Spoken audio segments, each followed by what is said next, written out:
एक बहुत बहादुर, नेक, सखी और नरम दिल बादशाह था। वो अपनी मालिका सोफिया और शहजादी ईशा के साथ रहता था। बादशाह को अपनी आवाम से बहुत मोहब्बत थी। वो हमेशा सबके साथ इंसाफ करता, खुद बाजार जाता और तमाम अशिया की कीमतें खुद मालूम करता, ताकि अंदाजा हो सके कि कोई दुकानदार किसी चीज को महंगे दाम तो नहीं बेच रहा। इसके इलाके के लोग ईमानदार थे और खुशहाल जिंदगी गुजार रहे थे, क्योंकि बादशाह अपनी आवाम का बहुत ख्याल रखता था। इसलिए आवाम भी अपने बादशाह से बहुत प्यार करती थी।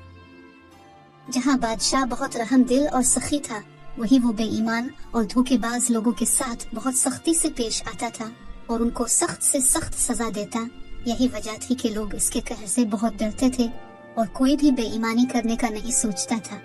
बादशाह अक्सर औकात अपनी मलिका सोफिया और शहजादी ईशा के साथ तफरीह के लिए निकलता तो लोगों के लिए अपने खजाने लौटाते जाता, जिससे गरीब लोगों की मुश्किलात दूर हो जाती थी। हर महीने बादशाह अपने महल में दरबार लगाता, जिसमें दूर दराज से लोग आते और अपनी मुश्किलात और शिकायत बादशाह को बताते, जिस पर वो उनकी मुश्किलात को हल करता और उनके सवालात का भी हल निकालता। बादशाह की सखावत के चर्चे पूरी दुनिया में मशहूर थे। पास के गांव में बशीर नाम का एक कमियार रहता था, जो कि बहुत गरीब इंसान था और उसके पास खाना खाने के भी पैसे नहीं थे। वो परेशान हालत में चला जा रहा था कि से इसका एक दोस्त मिला। इसके दोस्त ने परेशानी का सबब पूछा तो बशीर ने कहा, भाई क्या बताओ, हालात बहुत खराब हो गए हैं। घर में खाने को भी कुछ नहीं बचा और न ही काम धंधा चल रहा, बस इसी वजह से परेशान हूँ। इस पर बशीर का दोस्त इसे कहता है, पास के इलाका का बादशाह बहुत सखी और नेक दिल है। वो गरीब लोगों की बहुत मदद करता है और कल ही वो अपना दरबार लगाने वाला है, तो तुम इधर चले जाओ, वो तुम्हारी मदद जरूर करेगा।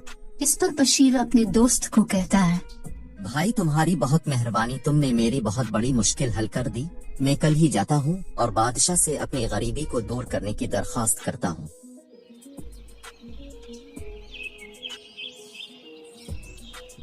अगले दिन सुबह सुबह ही बशीर इस बादशाह की रियासत तरफ चल दिया। दोपहर के वक्त वो इस रियासत में पहुंच गया। दरबार में जाने के लिए लोगों की भीड़ लगी हुई थी। दरबार लोगों से कुछ सवालात पूछकर इनको अंदर जाने देता। कुछ लम्हे बाद बशीर के अंदर जाने की बारी आ जाती है। बशीर जब गेट पर पहुंचता है तो दरबान उसे रोक लेता है और कहता है, अंदर जाने के पैसे लगेंगे, लाओ जल्दी से मुझे कुछ पैसे दो और अंदर चले जाओ। भाई किस बात के पैसे, मेरे पास तो कोई पैसे नहीं है।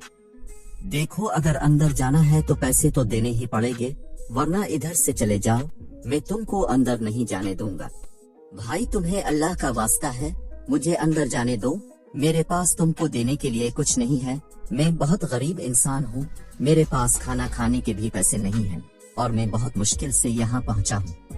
अच्छा अगर तुम्हारे पास पैसे नहीं है तो एक काम करो, जब तुम बादशाह के पास जाओ तो बादशाह तुम्हें जितना सोना दे तुम उससे ज्यादा सोना मांगना और फिर जितना भी सोना तुमको मिलेगा इसमें आधा सोना तुम मुझे दोगे।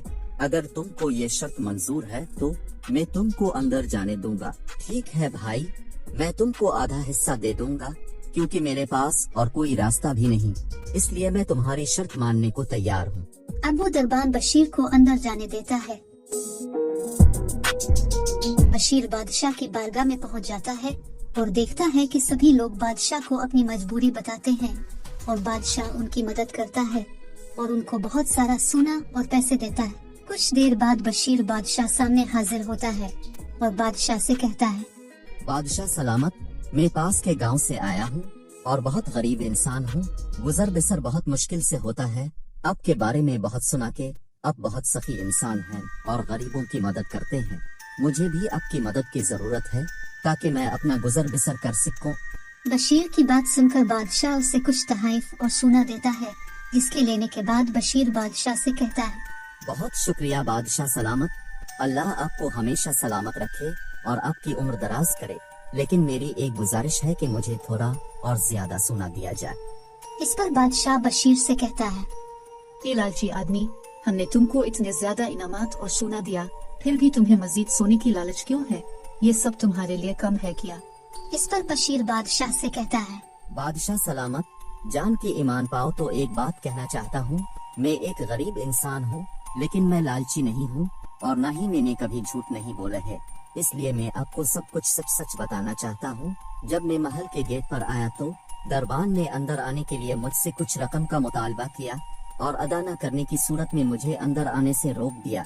ये बात सुनकर बादशाह गुस्से से आग बबूला हो जाता है और बशीर से कहता है, मुझे सारी बात तफसील से बताओ।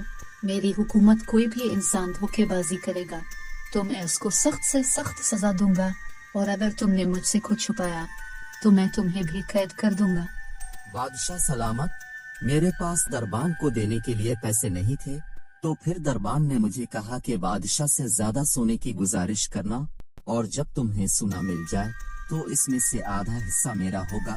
मेरे पास पैसे नहीं थे, इसलिए मुझे इसकी ये बात माननी पड़ी। इसके अलावा मैं क्या कर सकता था? मेरे पास कोई और रास्ता नहीं था। इस दरबान को फौरन मेरे सामने पेश किया जाए।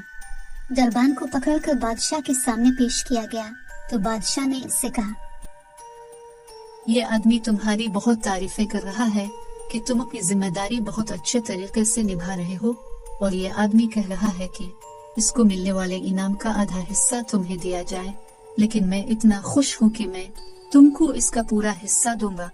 ये सुनकर दरबान बहुत खुश हो जाता है और बादशाह का शुक्रिया अदा करता है, जिस पर बादशाह कहता है, क्या तुम जानना नहीं चाहोगे कि मैंने इस आदमी को क्या इनाम दिया है? मैंने इस आदमी को 50 कोड़े मारने का हुक्म दिया है, और अब ये कोड़े तुमको मारे जाएंगे। इस पर दरबान को अपनी गलती का एहसास हो जाता है और वो रो रो कर बादशाह से मुआफी मांगता है, लेकिन बादशाह उसे माफ नहीं करता और कहता है, अगर आज तुमको सजा न दी तो बाकी लोग भी ये काम करेंगे, इसलिए तुमको इसकी सजा जरूर मिलेगी, ताकि आइंदे कभी भी कोई ऐसी हरकत करने की जरूरत ना करे।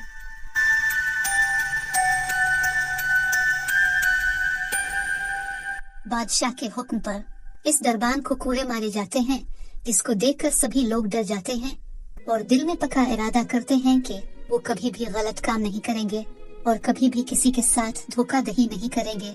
बादशाह बशीर की हिम्मत और ईमानदारी की दाद देता है और इसे बहुत सारा सोना देता है, जिस पर बशीर की गरीबी दूर हो जाती है और वो खुशहाल जिंदगी गुजारने लगता है।